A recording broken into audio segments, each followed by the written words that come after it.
the Hurt Syndicate, FTR, and Brodito for the AEW tag team titles. Lashley and Benjamin, hey, they were super over coming out. I mean, this crowd, it's kind of they are both the biggest heels and the biggest baby faces of this tag division. Yes. So early on, we should also mention that I guess there was a social media post that had listed this as an elimination match, but it was never promoted, at least to my knowledge, on TV as such, nor was it an elimination match. No, it was not. Was it not promoted on TV? Because, I mean, I certainly missed it on Wednesday. I never heard it on TV. I think it was only a social media post that was listed it, and I never saw the ad, but that's what I heard. It was a social media post that said elimination match, but to my knowledge, it was never promoted as such, but there was some confusion over that. Okay. They head to the floor. The Hurt Syndicate is in control. We had chants of, "We hurt people," "Oh, fuck the Revival," and "We want Brody." Would it be safe to say Brody King was the most popular guy in this match? Yeah, I would say so. Yeah. He was really over to this crowd. Didn't we hear some Wheelers got a gun chants as well?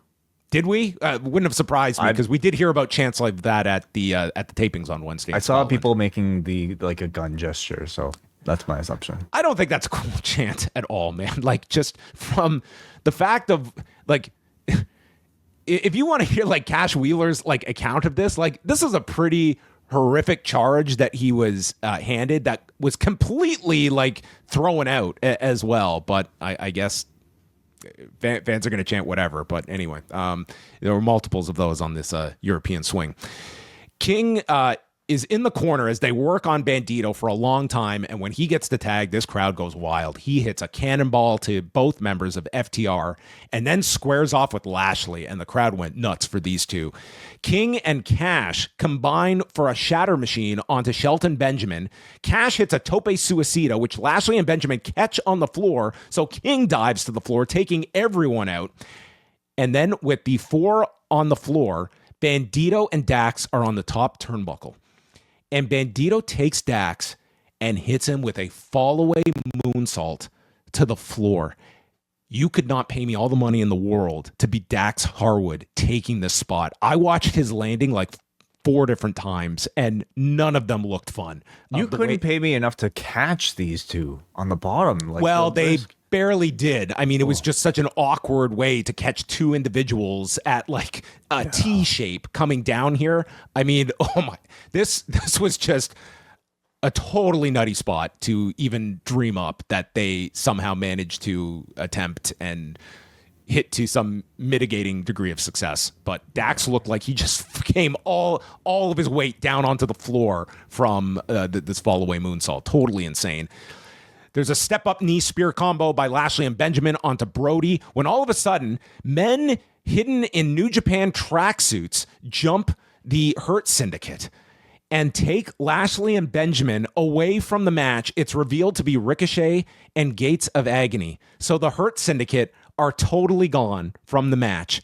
Big Stoke hands a chair to Dax, which they had explained it's no DQ because it's a 3-way match. But Bandito super kicks the chair, and then Brody King takes a chair shot from Dax right to the head. This was, I mean, you just do not see chair shots like this. Even when we see them sometimes in Mexico or Japan the odd time, it's never the crazy wind up. And this was like just the full wind up to the head. This was a 1998 chair shot. This was a 2001 Benoit to Jericho chair shot to the head that we just watched. I was thinking Brock Foley. But yeah, like think about like your most punishing chair shots. This was that. Bandito cuts off the Power and Glory spot, and they're in place. They King and Bandito go for the monkey flip 450, which Bandito, it was kind of off. It's very tough for them to hit this move, as we're kind of seeing. It's very tough for the precision, but gets on top of Dax after this monkey flip, and Cash is supposed to dive in late as if he's trying to make the save too late. But Bandito like slides off of Dax. So Paul Turner has to restart the count, and Cash like just literally is like going down the water slide and has to pause and just stop in his tracks. I just thought this finish was a mess of what they were trying to do. It was, first of all, like, the match was going on very fine, but I think everything over the last couple of minutes is what is going to be focused on here. The Hurt Syndicate basically got a restraining order from being anywhere near this finish. It was exactly as we assumed, with this being a three-way match. With the exception being, I don't think you or I predicted Brodito to win. Well, that's what I was going to say, is that you had Brodito winning, and I think everyone assumed it was FTR winning these belts, which to me either leads to a way less interesting dynamic with FTR, or you're just going to flip these belts within the next 4 weeks. We will see what they opt to do here. Could be a three-way, another three-way multi-man tag team match. Is that the best course? But I also feel like Cope and Christian versus FTR doesn't need a championship. But I would say, like, it to me, it doesn't. Might be helped by it, certainly. Yeah, I think it would add something. I really do feel it would add something. These two guys in Toronto going for the belts, like having that visual in Toronto, I think it does add something. Sure. We've got so much going on at the Post Wrestling Cafe. $6 a month gets you access to the full post-wrestling experience. The newest Rewind Away will be going back to 2001 as we will review King of the Ring, featuring Edge winning the crown and Kurt Angle taking on Shane McMahon in a very well-remembered street fight. Plus, it's all of our reviews of the WWE Unreal series on Netflix, XL editions of Rewind to Raw, Dynamite, and SmackDown, and so much more. All of it can be yours at postwrestlingcafe.com. Yeah, so that was it. The end of the Hurt Syndicate's big tag title run. Yeah. So I would say, and feuding with the Gates and Ricochet. Yeah. And Brian, just to finish up on that, Brian on commentary suggested, hey, is this because Ricochet has been working with MJF, and is MJF looking to get back at Hurt Syndicate for kicking him out of the group? So that seems to be the association, and if that is the case, then maybe we can write off like any sort of thought of Hurt Syndicate working with MJF secretly. And then there was no Hurt Syndicate in the main event. None of that. So that looked to have been an actual clean break with MJF in the Hurt Syndicate. This match, I would say, like the majority of it, I found overall enjoyable. Just incredibly talented people throughout it all. But it definitely fell apart by the end. I thought, first of all, we have to talk about the unprotected chair shot. It should never be a thing anymore in wrestling in 2025 with all that we know. And I understand in wrestling, if you're going to get a concussion, you can get it in a variety of ways. I would just say, though, the unprotected chair shot to the skull, a wrestler could do whatever they want with their body ultimately, yes. But as a viewer, there are certain things that I think at this point are just off-putting for us to see, and not off-putting in the, oh my God, syringe in the mouth type of like gruesome type of way. The more sort of, I'm having what got a bigger reaction way on this show? This chair shot to the head or the gummies versus the gummy bears. Well, the gummies, yeah. You can't. It's not like he could do gummies, but whatever. Like, okay, let me ask you this: Would the reaction to this chair shot have been one decibel different if it was just straight on to the back from behind?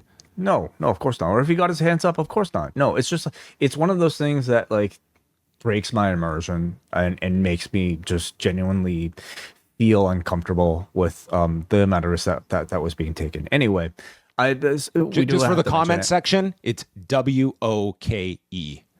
And you can point the arrow at us. Being concerned for the you're not allowed to show any. You're not allowed to show any concern during their active You're not career. supposed. It's to only show... later in life when there's a problem, and then you're supposed to say, "Why did you applaud all this stuff when it was happening?" So showing any sort of sympathy or empathy, I should say, for it's weakness. It's weakness. Okay, you're not supposed to show empathy at all. Gotcha. You're supposed to want more. Well, I don't give a shit. People can just get hurt. I don't care. Period. I'm so unwoke.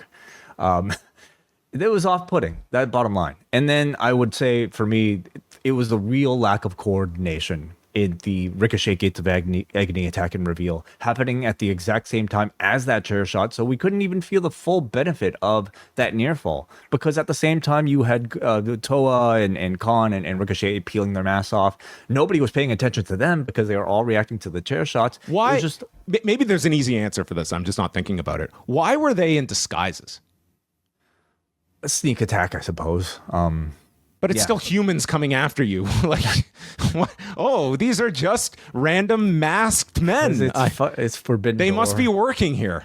Like all the young lions that work here at Ringside. John, it's so that they could do a reveal in front of a crowd and, get a reaction, I suppose. I thought there was way too much of back and forth that lessened the interaction, attention, and spotlight on the both of them. And then even the announcers like were very confused by it all. And I fully like, I guess, sympathize with them because they probably didn't know what was going on. But it just calls to just a sloppy production, I would say. Bandito. Unfortunately, a really messy finish here, and then that awkward over rotation for whatever reason really just kind of killed the drama of the end.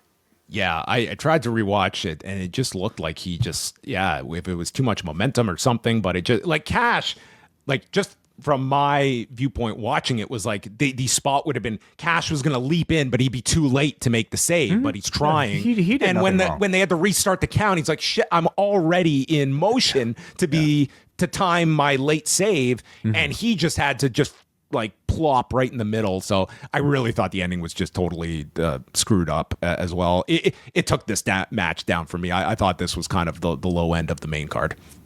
Unfortunately, I mean, and like I said, I feel like, maybe 85 to 90% of this match was, I think, perfectly fine. But the most we'll be remembering out of it is the last, 5 minutes. And that was a bit messy. I do like Bandito and King as your tag champions. I just question what the direction is. And that remains to be seen. Like maybe this all makes sense when they get there. But to me, if the argument was it was too predictable, FTR were going to win these belts to face Copeland and Cage, I would not be making that argument of things just being predictable, but we'll see what they do ultimately. Counter argument is that Brodito are a very hot team right now. You kind of put all this momentum behind them making it to the finals from the tournament. Why not cement their status by giving them the championship so that they are an established team? King and Bandito certainly both could use that to their sort of like list of accomplishments, right? So I don't think it's a bad decision. We'll see what they do with FTR and Cope and Christian.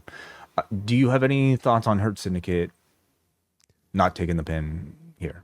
Like, it's what we expected, and I would argue that I don't know if they should take the pin, unless it was for like, okay, there's like I guess my own counter to my own counter.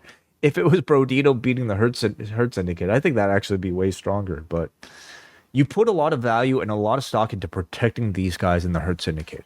When is the best time to have them pass that on to somebody else? When you want to make a team, and I would argue they're trying to make a team in Brody King and Bandito, and it's much strong. Listen, if we come out of this and the Hurt Syndicate says, hey, we were never pinned for our belts, and it sets up Brodito against the Hurt Syndicate, and they beat the Hurt Syndicate, cool. That actually seems like it would be the all-out match, would be that. And then you have FTR and Cope and Christian doing their own thing. Well, we will see what they will do, but people are going to have their thoughts on like the Hurt Syndicate and this run, and this was as everyone forecasted it to be. Yeah, at this point, they lose to Brodito. They lose to Brodito. We'll see if that happens. I don't necessarily think people, I guess, hating the Hurt Syndicate for this perception that they're unwilling to job. I don't think that's necessarily something AEW should be running away from. I think that they could use that to their advantage. In what way? Well, just for heat. Like, oh, these are guys that are unwilling to lose. Like, but by the time they do lose, I think it would feel like that it was. And they've made it into a deal where it will be something significant when they finally do lose a match. The issue is, though, has this tag division really prospered from this Hurt Syndicate run? Like, it's been great for these guys, but they've had virtually no challengers.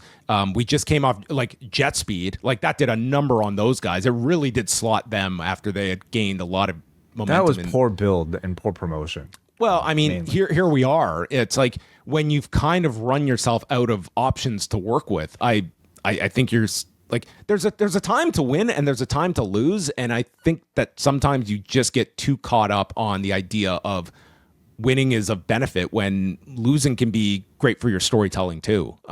I think they just need like higher profile challengers. Like if it was Swerve and Ospreay going after the Hurt Syndicate, I feel like that would be a very compelling. Well, they beat Swerve earlier this year. Where's that gone to? Remember when Lashley beat Swerve?